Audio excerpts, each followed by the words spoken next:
Assalamualaikum warahmatullahi wabarakatuh. Apa kabar anak-anak semua? Semoga dalam keadaan sehat walafiat dan masih berada dalam lindungan Allah Subhanahu wa taala ya. Tetap bersyukur, jaga kesehatan, masih belajar di rumah saja. Nah, jumpa lagi kita dalam pertemuan kali ini. Kita akan membahas tentang materi fisika. Nah, pada materi kali ini kita akan membahas tentang listrik statis. Kompetensi dasar yang akan kita bahas yaitu menjelaskan konsep listrik statis dan gejalanya dalam kehidupan sehari-hari, termasuk kelistrikan pada sistem saraf dan hewan yang mengandung listrik. Nah, adapun tujuan pembelajaran yang akan kita capai pada pertemuan kali ini, diharapkan Ananda semua dapat memahami konsep listrik statis dan gejalanya dalam kehidupan sehari-hari. Apakah kamu pernah menggosokkan sisir pada rambutmu? Nah, setelah menggosok sisir pada rambut, apakah kamu pernah mendekatkan sisir tersebut pada benda-benda kecil seperti potongan kertas atau potongan bulu ayam? Apa yang terjadi pada potongan kertas tersebut? Apakah kertas atau bulu ayam tersebut tertarik pada sisir? Nah, untuk mengetahui apa yang terjadi, mari kita simak pembahasan berikut ini. Listrik statis adalah listrik yang tidak mengalir. Ketika sebuah penggaris plastik digosok-gosokkan pada rambut, ternyata dapat menarik potongan kertas-kertas kecil. Nah, apa yang terjadi? Untuk dapat menjawab pertanyaan ini, kita perlu memahami tentang atom.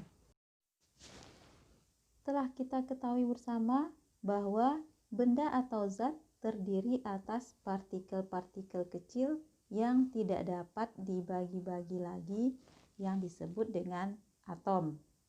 Akan tetapi, sejalan dengan perkembangan teori atom, bahwa kenyataannya atom itu terdiri dari proton, elektron, dan neutron. Jadi, benda yang kita lihat itu dapat dimuati listrik atau terdapat muatan listrik, di mana proton bermuatan positif, neutron tidak bermuatan, dan elektron bermuatan negatif. Inti atom atau nukleon terdiri dari proton dan neutron, sementara elektron bergerak mengelilingi inti atom.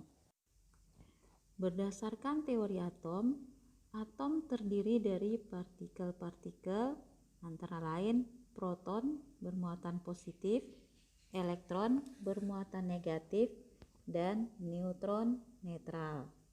Proton dan neutron membentuk inti atom yang dikelilingi oleh elektron.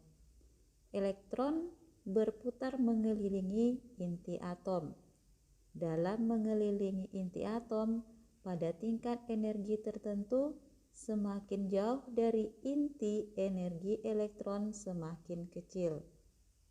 Atom dikatakan netral jika jumlah proton sama dengan jumlah elektron. Atom dikatakan bermuatan positif jika atom kekurangan elektron, dan atom bermuatan negatif jika atom kelebihan elektron. Jadi ada dua jenis muatan listrik, yaitu muatan listrik positif dan muatan listrik negatif. Proton bermuatan listrik positif, elektron bermuatan listrik negatif, dan neutron tidak bermuatan atau netral. Ini adalah contoh dari model atom hidrogen, di mana atom hidrogen terdiri dari satu proton atau bermuatan positif dan satu elektron bermuatan negatif yang berputar mengelilingi inti inti atom. Muatan suatu atom ditentukan oleh jumlah proton atau muatan positif dan jumlah elektron atau muatan negatif. Atom bermuatan positif jika jumlah proton lebih banyak dari jumlah elektron. Atom bermuatan negatif jika jumlah elektron lebih banyak dari jumlah proton. Perhatikan gambar berikut. Pada gambar pertama, kita lihat jumlah proton ada 2, jumlah elektron 3. Maka pada gambar pertama merupakan muatan negatif karena kelebihan elektron. Sedangkan pada gambar kedua, jumlah proton 2, jumlah elektron yang mengelilingi inti atom 1, maka muatannya adalah positif karena kekurangan elektron. Atom tidak bermuatan jika jumlah proton sama dengan jumlah elektron. Artinya atom dikatakan dalam keadaan netral. Demikian juga untuk benda.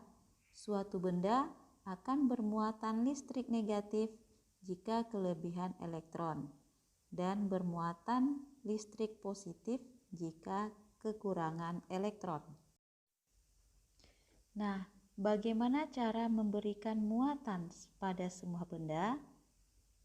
Cara memberikan muatan pada sebuah benda bisa dengan cara menggosok.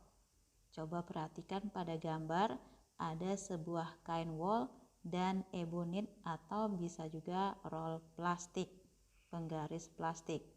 Nah, pada saat itu masing-masing wol dan ebonit tidak bermuatan listrik. Artinya wol dan ebonit mempunyai jumlah muatan positif sama dengan jumlah muatan negatif. Sebagai contoh, pada wol terdapat 7 muatan positif atau proton dan 7 muatan negatif atau elektron. Pada ebonit terdapat 3 muatan positif atau proton dan 3 muatan negatif atau elektron. Nah, ketika kain wol digosokkan pada ebonit, maka sejumlah elektron akan pindah dari wol ke ebonit. Maka sekarang wol menjadi kelebihan muatan positif atau proton, sehingga kain wol bermuatan positif, dan ebonit kelebihan muatan negatif sehingga ebonit bermuatan negatif. Nah, jadi dari percobaan tadi kita ambil kesimpulan bahwa kedua benda wol dan ebonit sekarang masing-masing sudah bermuatan listrik dengan jenis muatan yang berbeda. Hal ini dikarenakan pada saat penggosokan terjadi perpindahan elektron dari kain wol menuju ke ebonit, sehingga kain wol menjadi kekurangan elektron bermuatan positif, sementara ebonit kelebihan elektron sehingga dikatakan bermuatan negatif. Nah, sekian dulu pelajaran kita pada pertemuan kali ini. Jadi dapat kita simpulkan bahwa sebuah benda dapat bermuatan positif ataupun bermuatan negatif dengan cara menggosok. Sebuah benda dikatakan bermuatan negatif apabila benda tersebut kelebihan elektron, dan sebuah benda bermuatan positif apabila benda tersebut kekurangan elektron. Nah, sampai di sini dulu pelajaran kita pada pertemuan kali ini, dan Ibu harapkan Ananda tetap semangat belajar di rumah dan jangan lupa untuk menyelesaikan tugas di akhir video ini. Dan Ibu ucapkan Assalamualaikum warahmatullahi wabarakatuh.